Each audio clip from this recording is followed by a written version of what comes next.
राधे राधे गोविंद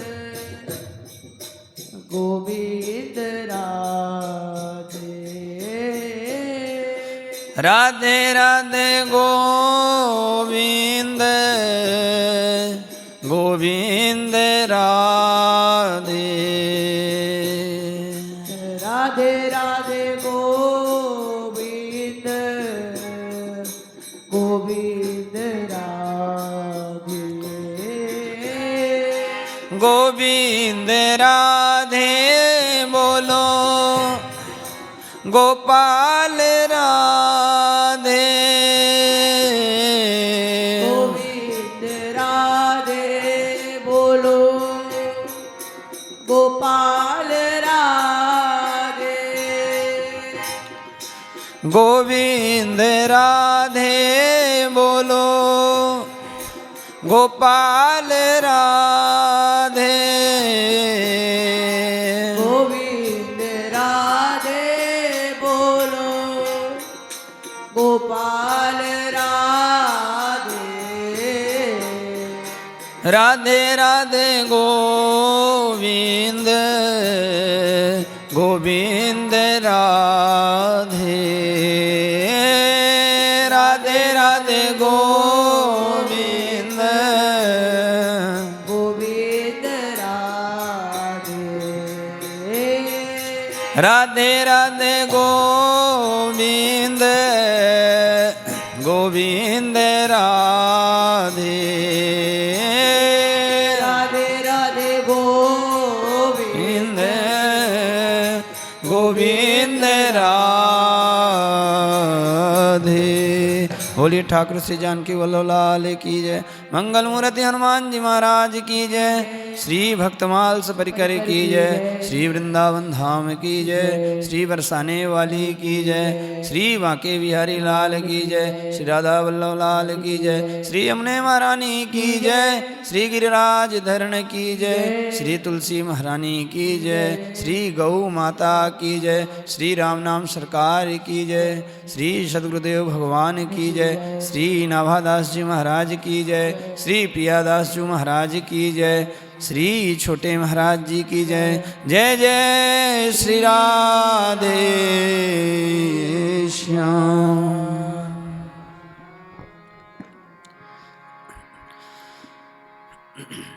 भव प्रवाह निस्तार हित अवलंबन ये जन भय निस्तार हित अवलंबन जन भय अवलंबन ये जन भय अवलंबन जन आइए हम श्री भक्तमाल जी के कथा में प्रवेश करें। इस छप्पे में अनेक भक्तों के चरित्र आए हैं, जिसमें से हम श्री परम भक्त श्री सदन जी का पावन चरित्र श्रवण कर रहे हैं।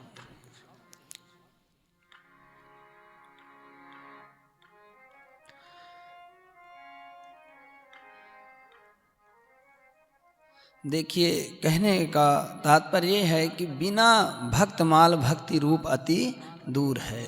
तो बिना भक्तमाल के कुछ भी नहीं है। जब तक हम इन भगवत साक्षात्कार संतों का,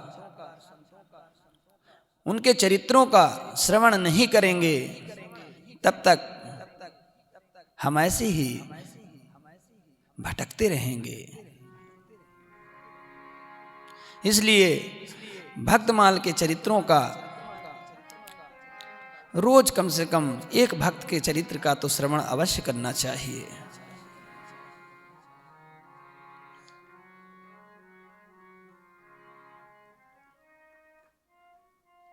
सोई सुंदर सोई सुभग शरीरा, जो तन पाए भजहि रघुवीरा। अरे ये तन मिला है तो ठाकुर जी का सुमिरण करें, ठाकुर जी का गान करें, नाम संकीर्तन करें, भजन करें और ठाकुर जी से प्रेम करें और लाड़ लड़ाएं ठाकुर जी को। लाड़ लड़ाने के लिए, ठाकुर जी को प्रेम करने के लिए जीवन मिला है। यूं ही इसे व्यर्थ में नहीं गंवाना चाहिए। तो हम कई दिनों से श्री सदन जी का चरित्र श्रवण कर रहे हैं। आइए आज और श्री श्रवण जी का कथा श्रवण करें, चरित्र श्रवण करें।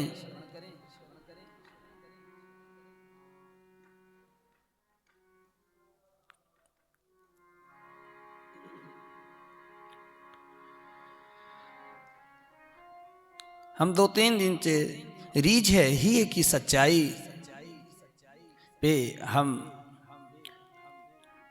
ये प्रसंग श्रवण कर रहे हैं कई दिनों से। तो ही की सच्चाई का मतलब है कि ठाकुर जी अंदर की सच्चाई से रीझते हैं। अंदर सच्चाई हो तो ठाकुर जी स्वतः रीझ जाते हैं। कोई दो राय नहीं है, क्योंकि अंदर काम, क्रोध, लोभ, अहंकार भरा देखते हैं ना, तो ठाकुर जी प्रवेश ही नहीं करते हैं, बाहर से ही चले जाते हैं।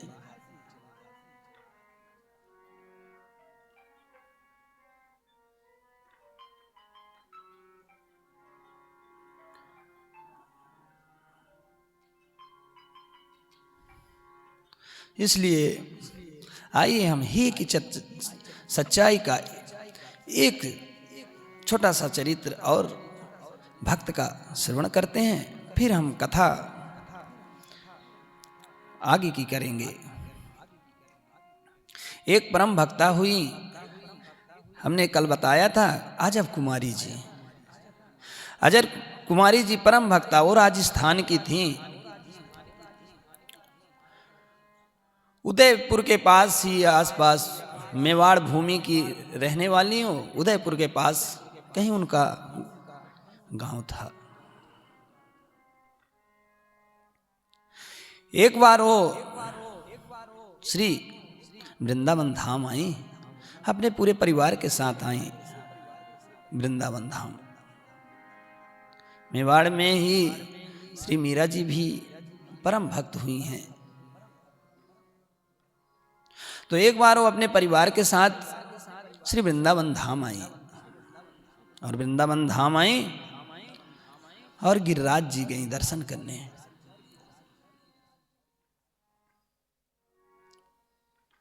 गिरिराज जी में श्री नाथ जी विराजते थे। बहुत पुरानी बात है, कई वर्ष हो गए इस बात को।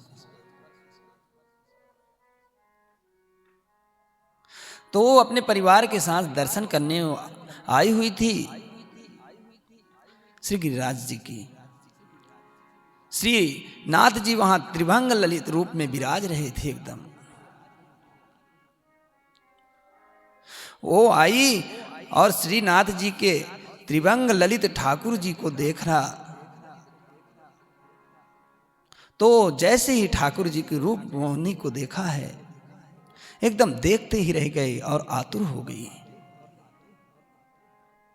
उनके रूप को निहार रही है, एकदम से एकटक निहार रही है। देखते ही, जैसे किसी भी चीज को हम देखते हैं ना, देखते ही हमारा आकर्षण हो जाता है उसके प्रति। कोई ऐसी चीज, कोई ऐसी वस्तु जो अच्छी दिव्य लगती है, जैसे देखे हम, देखते ही हमारा मन आकर्षित हो जाता है। उसी प्रकार से उन्होंने श्री नाथ जी को देखा, ठाकुर जी को देखा।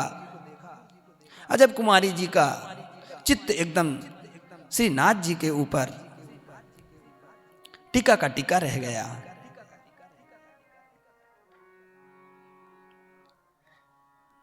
ये तीव्र भक्ति के लक्षण है। कैसे भक्ति तीव्रता से ठाकुर जी अपने ओर कैसे खींचते हैं।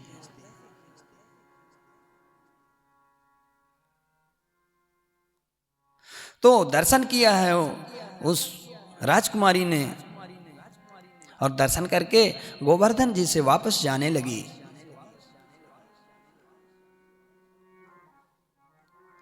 परंतु कहते हैं ना कि अगर प्रेम हो जाए ठाकुर जी से तो बड़ा मुश्किल है कि संभल जाए। अपने आप को संभालना बहुत मुश्किल हो जाता है। एक दृष्टि में जो उसे प्रेम हुआ था श्रीनाथ जी से, पूछो मत कैसे प्रेम हो गया उसको, कैसा रंग चढ़ा प्रेम का। तो जब गोवर्धन जी से दर्शन करके वापस जा रही थी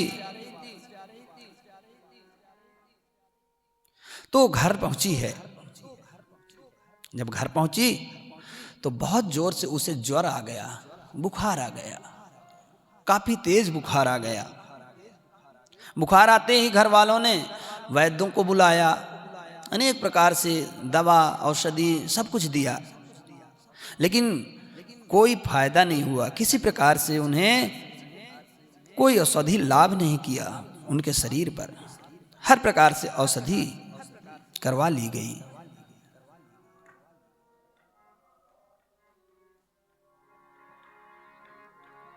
उनके माता पिताजी बड़े परेशान हो गए।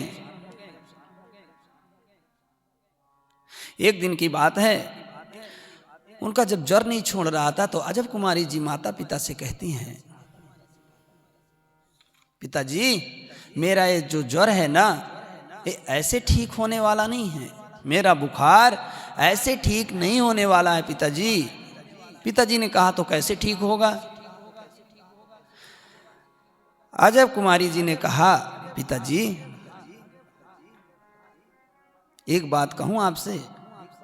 पिताजी ने वहां बोलो कि पिताजी ये ज्वर ऐसे शांत नहीं होगा।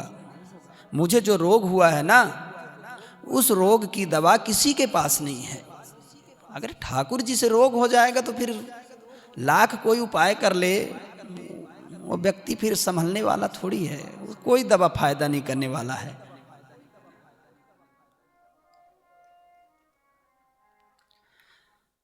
ठाकुर जी से अजब प्रेम कर बैठी राजकुमारी जी। तो पिताजी से कहती हैं, पिताजी मुझे जो रोग हुआ है वो कोई वैद्य ठीक नहीं कर सकता है।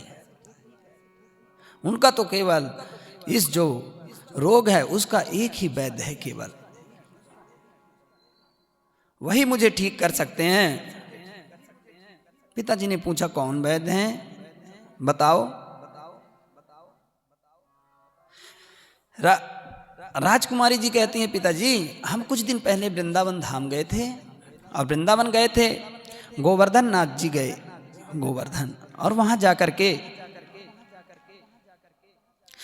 जब हम श्री नाथ जी के दर्शन किए, गोवर्धन जी के दर्शन किए, पिताजी बोले हाँ। तो आप ये मान लीजिए पिताजी कि मेरे जो ये ज्वर है उसका अगर कोई भी वैद्य है तो केवल वही है मेरे वैद्य, वही ये सब ठीक कर सकते हैं और कोई नहीं कर सकता है। पिताजी आप मुझे पुनः वहां लेकर के चलिए, जब तक मैं उनके दर्शन नहीं करूंगी तब तक मेरा ये ज्वर, संताप, विरह बिल्कुल शांत नहीं हो पाएगा। पिताजी कहते हैं तुझे वापस तो भेज दूंगा, लेकिन जो ये तेरे मन में अगर ये भाव है कि मैं वहां जाऊंगी और फिर वापस नहीं आऊंगी तो ऐसा मैं नहीं होने दूंगा। तू वहां जा और वहां जाने के बाद फिर वापस आ जा। ऐसा सोच तू कि मैं वहीं रुक जाऊं, वहीं रहने लगूं, तो ये संभव नहीं है। तुझे हम सदा सर्वदा के लिए वहां नहीं रुकने देंगे। पिताजी ने आज्ञा दे दिया, ठीक है तू कुछ दिन के लिए चली जा, लेकिन वापस आ जाना। वो गई है, वहां दर्शन किया है ठाकुर जी के, श्रीनाथ जी के दर्शन की। दर्शन करने के बाद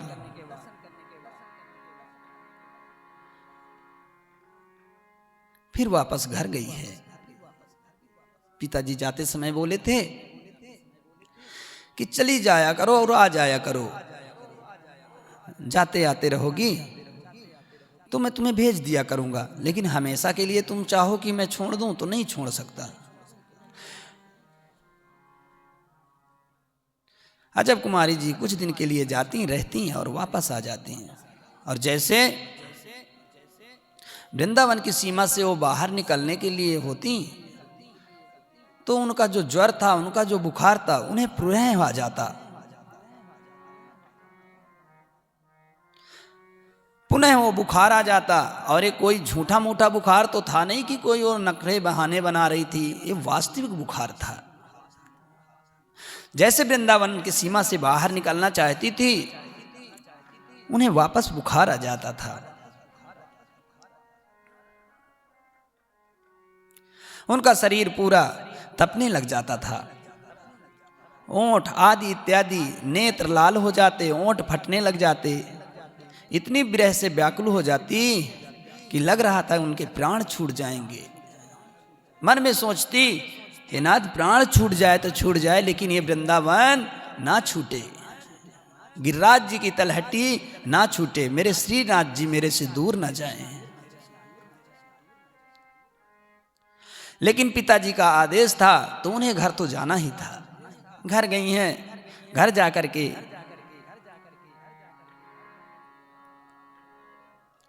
पिताजी से कहती हैं, पिताजी ऐसे तो मेरी मृत्यु हो जाएगी, मैं नहीं जी पाऊंगी। पिताजी ने बोला, मैं कुछ नहीं जानता हूं, मैं तुम्हें ऐसे वहां नहीं छोड़ सकता हूं। तुम जाओगी और जाके वापस आ जाओगी। तो अजब कुमारी जी को इतने में ही संतुष्ट होना पड़ा। वो सोची कि ज़्यादा जिद करना ठीक नहीं है, जितना पिताजी कहते हैं वही है। तो फिर से अजब कुमारी जी एक बार फिर वृंदावन आई हैं।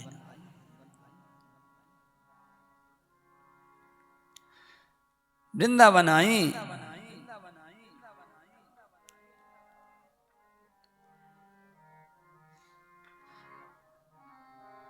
वृंदावन आकर के गोवर्धन जी के गई हैं और वहां जाकर के श्री नाथ जी के दर्शन किए हैं।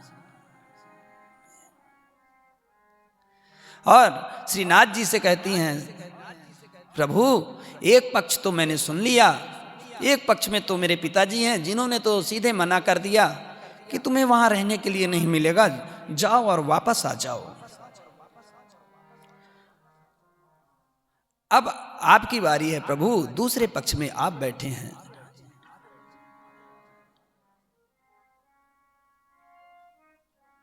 बोल रही हैं, पिताजी तो नहीं मान रहे हैं,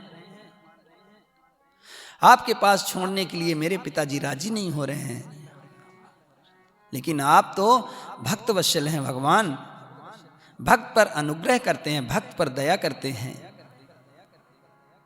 हे नाथ,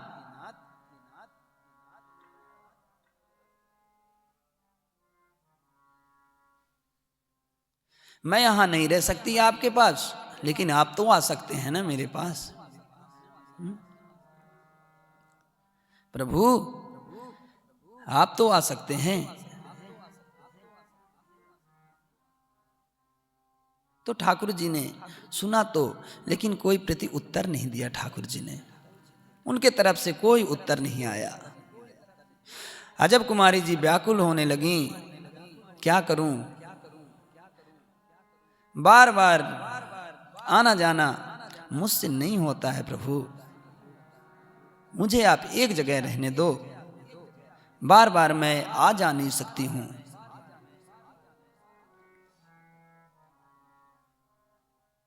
देखिए, एक बार वृंदावन आई अजब कुमारी जी, और कैसे प्रीत हुआ श्रीनाथ जी से।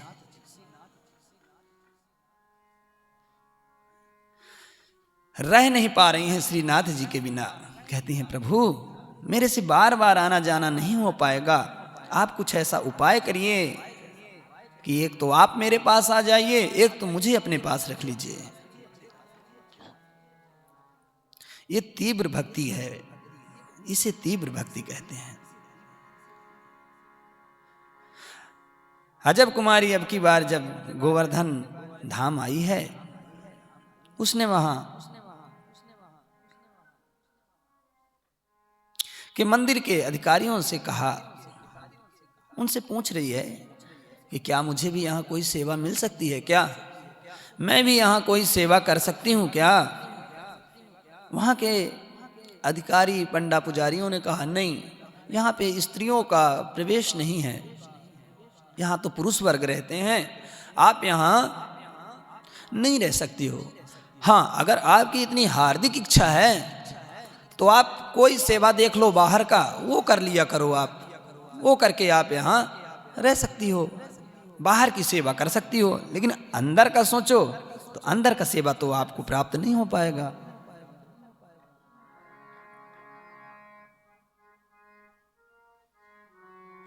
उन्होंने विचार किया कि ऐसी सेवा मिल जाती कोई जिससे मैं ठाकुर जी के समीप बैठी रहती हरदम और ठाकुर जी को निहारती रहती।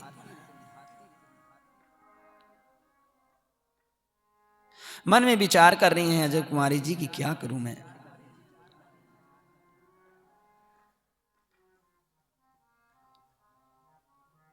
उन्होंने मन में विचार किया कि मैं देखती हूं रोज शाम को ठाकुर जी चौसर खेलते हैं, चौसर होता है ना, ऐसे ऐसे खेलते हैं उनसे, तो ठाकुर जी चौसर खेलते हैं और मन में विचार करती है कि मैं यहीं बैठ के नित्य ठाकुर जी के दर्शन किया करूंगी। वो राजकुमारी थी ना, राजघराने की थी, तो राजघराने वालों को भी चौसर आता था, तो जो अजब कुमारी जी थी उनको भी चौसर में बहुत निपुण थी। उन्होंने सोचा कि मैं भी चौसर खेलूंगी।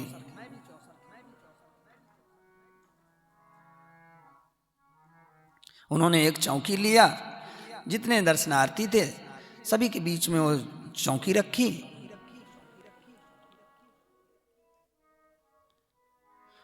उसके ऊपर चौसर बिछा करके ठाकुर जी के साथ चौरस खेलती थी।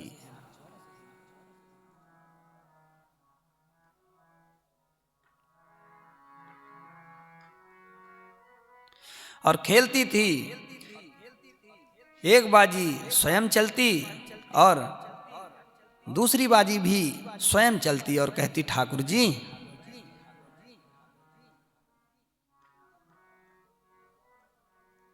आपका दाव भी मैं ही चल देती हूं।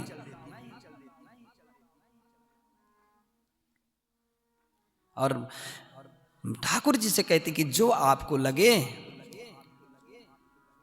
वैसा आप उत्पन्न करा देना उसमें।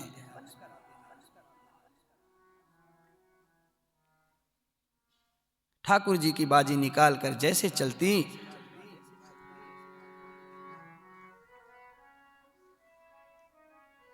ठाकुर जी बाजी देख करके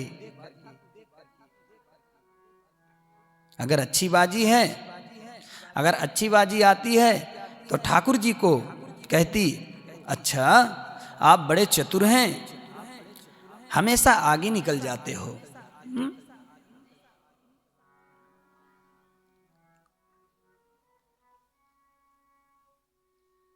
इस तरह से ठाकुर जी के साथ अजब कुमारी जी खेलती थी। लेकिन अजब कुमारी इतनी निपुण थी इस खेल में कि उससे कोई जीत नहीं सकता था।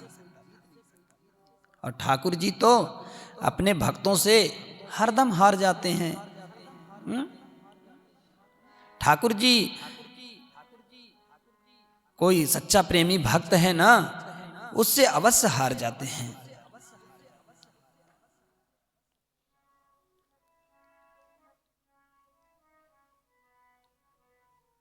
जब वो खेल खेलती तो ना तो श्रीनाथ जी के नेत्र भटकते, इधर उधर ठाकुर जी मानो उनकी इच्छा प्रकृत होती थी कि मैं ही खेल रहा हूं। और एक समय ऐसा आया कि अजब कुमारी अपनी चाल चलने के बाद जब ठाकुर जी की चाल चलती है ना, तो वास्तव में ठाकुर जी के द्वारा ही वो चाल चली जाती थी। लेकिन अजब कुमारी का खेल इतना सुंदर था, वह पूरा खेल जीतती जाती थी, जीतती जाती थी, कोई भी खेल हारती नहीं थी। जीतती थी। जीतते जीतते जैसे अंत में जीत होने वाली ही रहती थी, अजब कुमारी जी ऐसी चाल चलती कि जीती हुई चाल भी ठाकुर जी को जिता देती थी। हार जाती थी, खुद नहीं जीतती थी।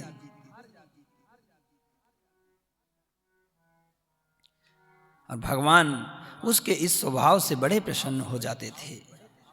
कितनी बार तो अजब कुमारी को ऐसा अनुभव होता कि ठाकुर जी उनको देख करके मुस्कुराते हैं।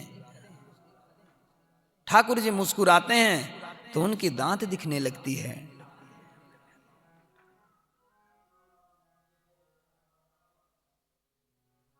ठाकुर जी उनकी ओर सर ऊपर करके मुस्कान भरी दृष्टि से देखते हैं।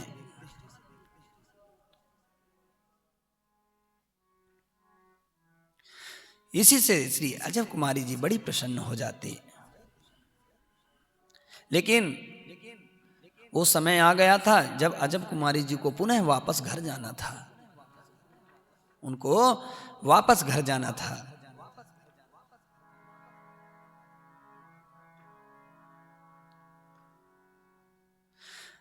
अजब कुमारी जी ने आज पुनः चौरस खेलना प्रारंभ किया है। खेलते खेलते अंत में ठाकुर जी को जिता दी। लेकिन रोते रोते बोली, हे प्रभु, हर बार मैं आपको जिताती थी, लेकिन आज मैं आपको नहीं जिताऊंगी, क्योंकि आज उनको जाना है। वो ठाकुर जी से थोड़ा सा रुष्ट हो गई कि ठाकुर जी मैं आज आपको नहीं जिताऊंगी, क्योंकि आप अपने पास मुझे रखते नहीं हो और मुझे आज वापस जाना पड़ेगा। इसलिए नाराज हो गई वो ठाकुर जी से और बोली, आज मैं आपको नहीं जिताऊंगी।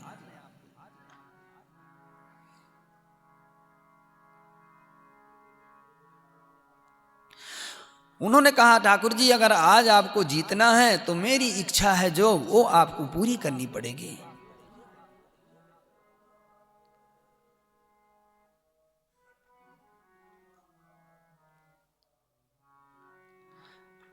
उनके ऐसी चाल खेलना प्रारंभ किया है। ऐसी चाल चली, ऐसी चाल चली कि भीतर खड़े हुए श्री नाथ जी के तो पसीने छूटने लगे।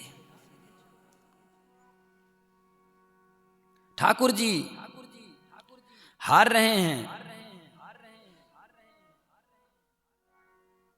और अजब कुमारी जी आज क्रोध में भरकर ऐसी चाल चल रही थी कि ठाकुर जी जीतने तो सोच ही नहीं पा रहे थे कि मैं जीतूंगा।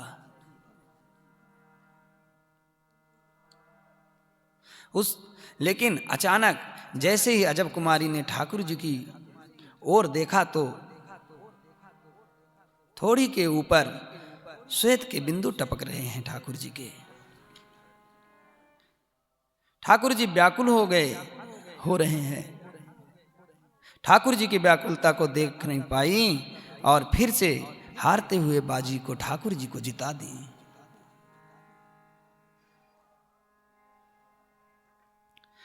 जैसे ही हारी बाजी को ठाकुर जी को जिताई हैं, ठाकुर जी अपने आप को रोक नहीं पाए।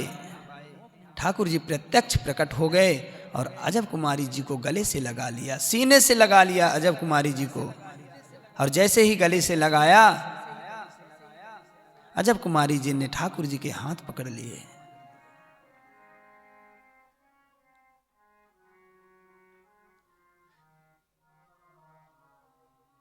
ठाकुर जी कहते हैं, मैं प्रसन्न हूं, मांगो, तुम्हें क्या चाहिए।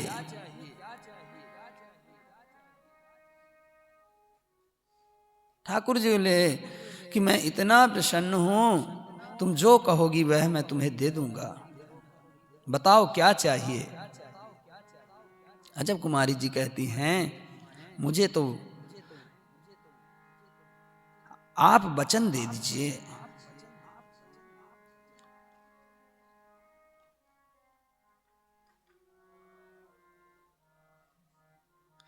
मैं यहां नहीं रह सकती हूं, मैं यहां नहीं रुक सकती नाथ। लेकिन आप वचन दो कि आपको मेरे पास आना होगा। ऐसा आप मुझे वचन दीजिए कि आप मेरे मेवाड़ भूमि में आएंगे, मेवाड़ में आकर के सदा मुझे दर्शन देंगे, वहीं विराजमान रहेंगे।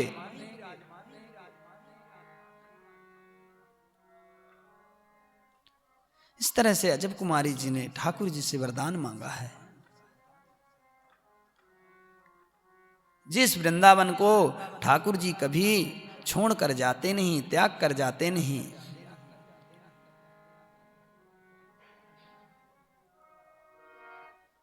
उस भूमि को आज छोड़ करके ठाकुर जी एक भक्त के लिए यहां से चले गए हैं। यहां से जाकर के ठाकुर जी मेवाड़ की भूमि में नाथा द्वारा में विराजमान हो गए और आज भी वहीं विराजमान हैं नाथा द्वारा में। केवल परम भक्त अजब कुमारी जी के चलते ठाकुर जी वृंदावन छोड़कर चले गए।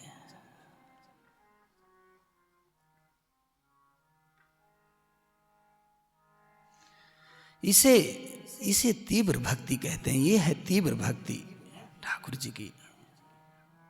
ये है भक्ति का स्वरूप ठाकुर जी का। कैसी भक्ति होनी चाहिए? इस तरीके की भक्ति होनी चाहिए। ऐसे ही भक्ति करते हैं श्री शालिग्राम भगवान जी अपने सदन जी से, और उन संत भगवान के यहां से छोड़ करके बोले कि हमें पहुंचाओ हमारे सदन जी के पास, हम उनके पास जाएंगे। और वहां आ गए हैं ठाकुर जी।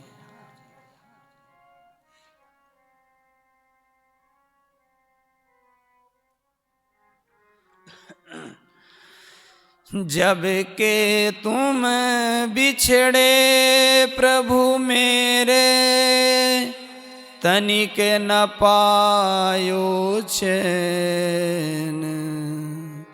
जब के तुम बिछड़े प्रभु मेरे, तनिक न पायो चैन।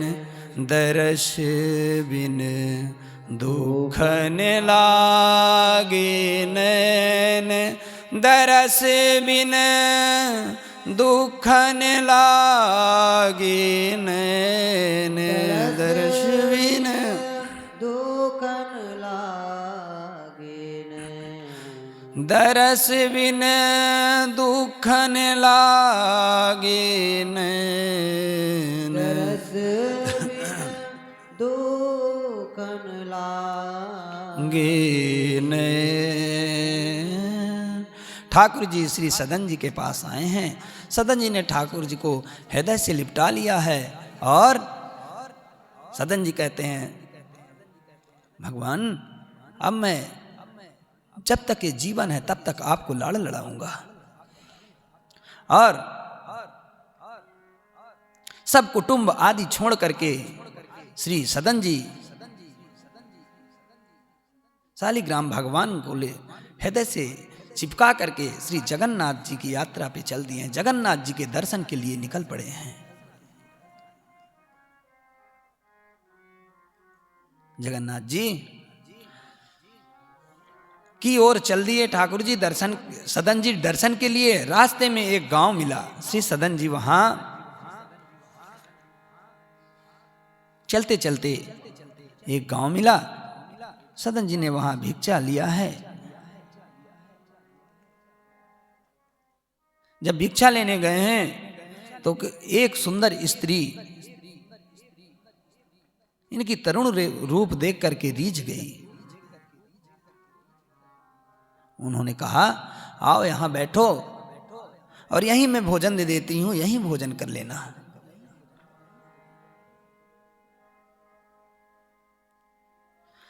तो श्री सदन जी ने वहां भोजन किया और भोजन करके वहां से जाने लगे।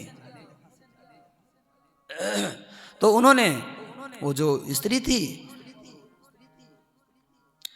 उन्होंने प्रार्थना किया कि आप यहीं रुक जाइए, रात्रि में यहीं विश्राम कर लीजिए। वो जो स्त्री थी ना, वो चरित्र से अच्छी स्त्री नहीं थी।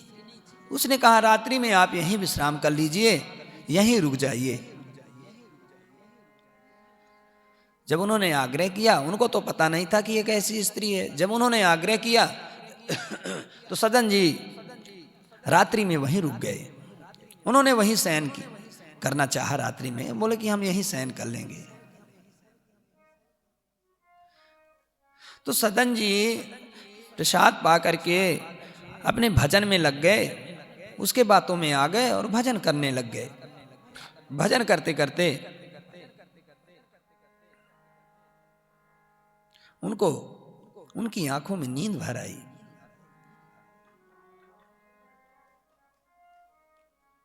उनको नींद सी आने लगी और स्त्री का मन तो उन पे अटक गया था। तरुण थे, नव युवक थे श्री सदन जी। तो स्त्री इनके पास आई और बोली, मैं तुम्हें देख करके मोहित हो गई हूं, तुम मुझे अपने साथ ले चलो।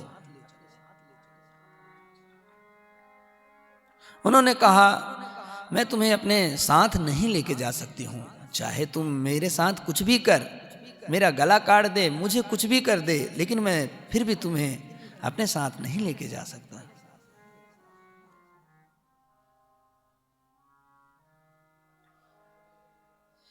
उन्होंने कहा, मेरा तुझ पे प्रेम नहीं है।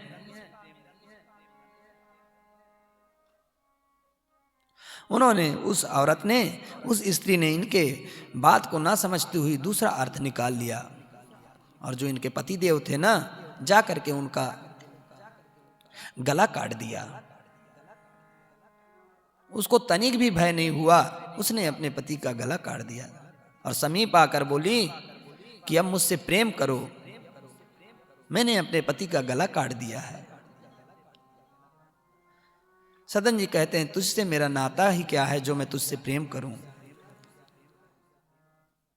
उस स्त्री ने देखा, हर तरह से प्रयास किया, देख लिया कि ये मुझे नहीं चाहेगा, मेरे साथ नहीं रहेगा, मेरे साथ ही अंग संग नहीं करेगा। तो उसने जोर से शोर मचाया और चिल्लाकर कहने लगी कि इसने मेरे पति को मार डाला। इस प्रकार से उसने चिल्ला करके वहां पे भीड़ एकत्रित कर लिया। रात्रि का समय था, लोग सब सुने और वहां आए।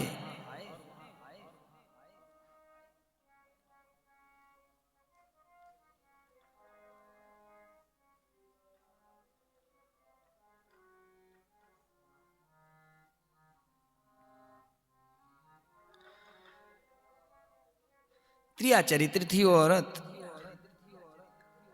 सदन जी को फंसा दिया उसने।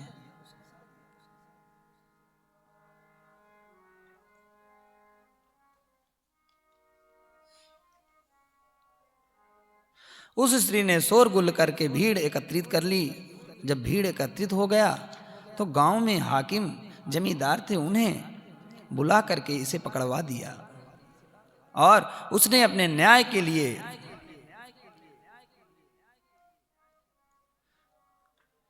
इन्हें अपने सन्मुख उपस्थित किया। कहा, सबके सामने इन्हें उपस्थित करिए और इनसे पूछिए। तो उन्हें उपस्थित किया गया सदन जी को और उनसे पूछा गया, क्या सच में तुमने इस स्त्री के पुरुष को मारा है क्या? तो सदन जी तो सच्चे सरल हृदय के थे, उन्होंने हंस करके बात सुनी और उस बात को स्वीकार कर लिया कि हां, मैंने ही इसके पति को मारा है। ये बात उन्होंने क्यों स्वीकार की? क्योंकि उनका हृदय एकदम निर्मल था। वो सोच रहे हैं कि अगर मैं सच सच बता दूंगा तो इसे कारागार में डाल देंगे, इस स्त्री को, इसको यातनाएं देंगे, इसको दुख भोगना पड़ेगा। इसलिए ये जो वार्ता है इसका आरोप मैं अपने सर ले लेता हूं। और उन्होंने हाँ स्वीकार कर लिया कि मैंने इसके पति को मारा है।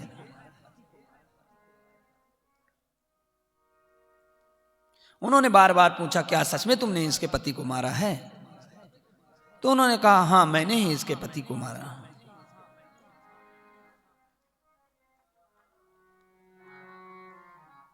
जो हाकिम था वो बड़ा भारी सोच में पड़ गया, क्या रे ये तो बड़ा सरल हृदय का, दीन स्वभाव का दिख रहा है। उस हाकिम को विश्वास नहीं हुआ कि इन्होंने उसके पति को मारा है। लेकिन समाज के सामने इस कथन को हाकिम को स्वीकार करना पड़ा। फिर उन्होंने सोचा कि अगर इसने मारा है तो इसे कौन सा दंड दिया जाए।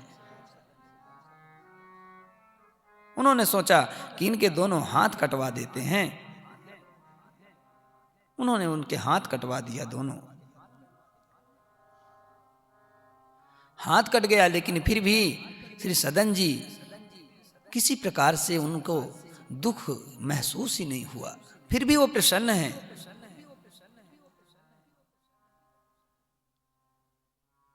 और वहां से अपने प्रेम रंग में रंगे हुए जगन्नाथ जी की ओर चल पड़े। उन्होंने कुछ नहीं सोचा और श्री जगन्नाथ जी की ओर निकल पड़े। उन्होंने सोचा कि मेरे पूर्व जन्म का कुछ अपराध रहा होगा, सो यहां कट गया, जिसका मुझे यह फल भोगना पड़ा, मुझे यह कष्ट भोगना पड़ा।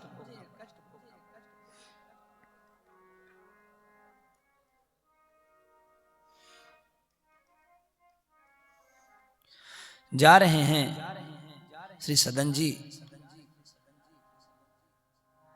जाते जाते जब जगन्नाथ पहुंचने ही वाले थे, कुछ दूर बचा था जगन्नाथ जी से, करीब 15-20 किलोमीटर की दूरी पे सदन जी रहे।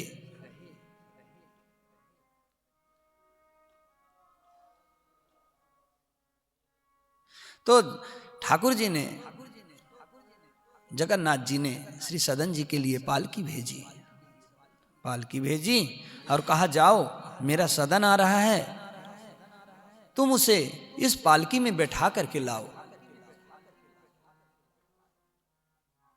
जितने पंडा पुजारी थे सब पालकी लेकर के गए हैं, सदन जी को ढूंढ रहे हैं। कहाँ है सदन जी, कहाँ पर मिलेंगे सदन जी? जब पूछ रहे थे और पूछते पूछते जब सदन जी से पूछा तो उन्होंने अपना परिचय दिया।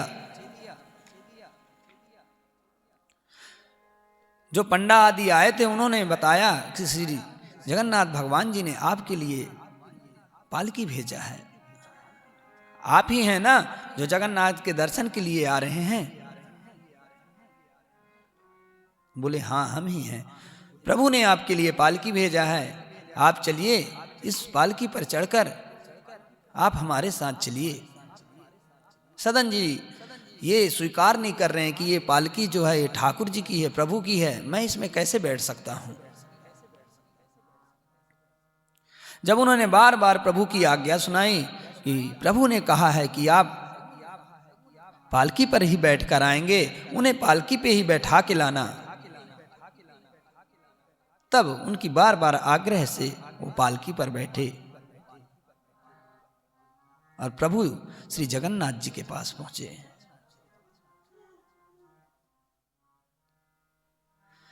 श्री जगन्नाथ भगवान जी का दर्शन करते ही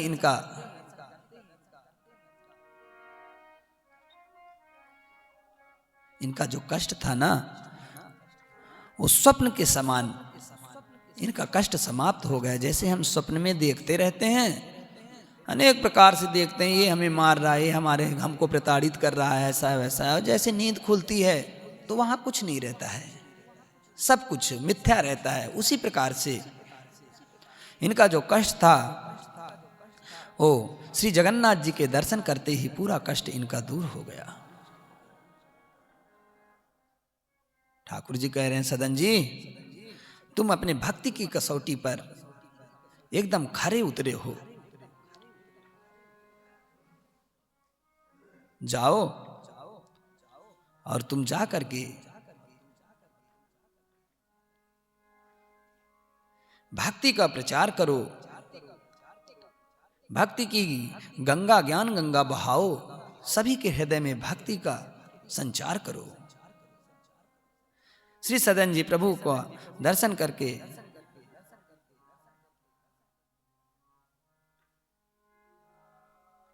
दर्शन किया है, साष्टांग प्रणाम किया।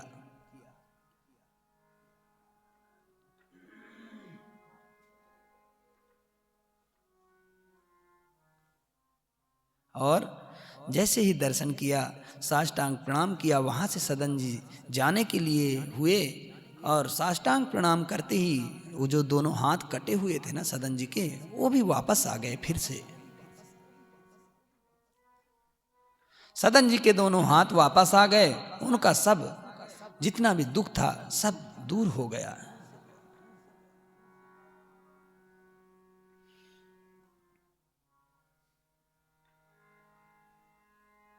और ठाकुर जी ने कहा जाओ और भक्ति का प्रचार करो।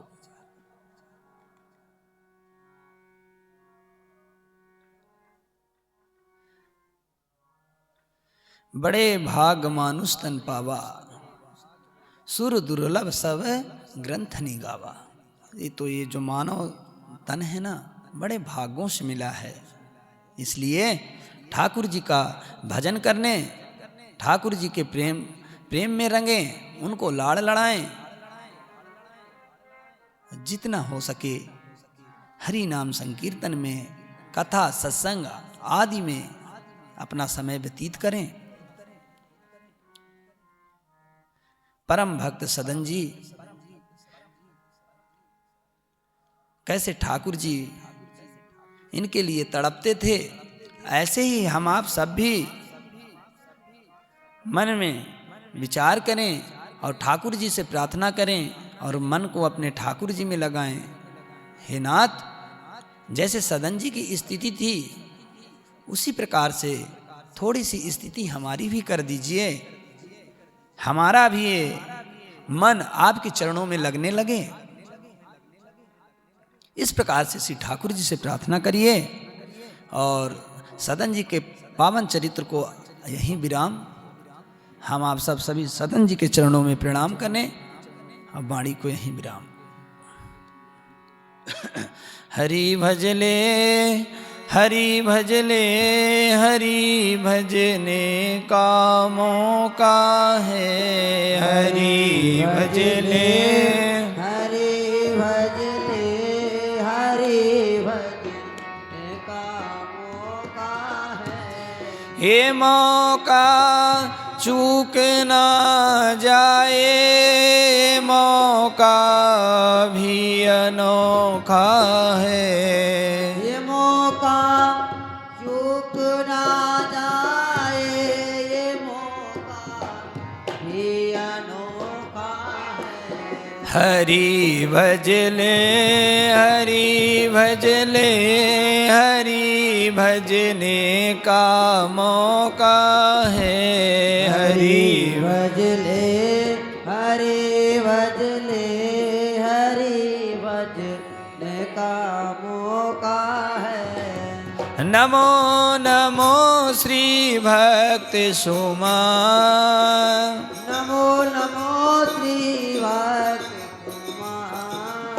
जाके सुनत महात्म नासत, जाके सुनत महात्म नासत। हाँ उरे झलकत राधा नंद लाल, उर्जल कत राधा नंद लाल। गदे गदे स्वर पुलकित अंग अंगनी, गद गद स्वर पुलकित अति अंगनी। लोचन बरसत असुवन जाल, लोचन बरसत असुवन जाल।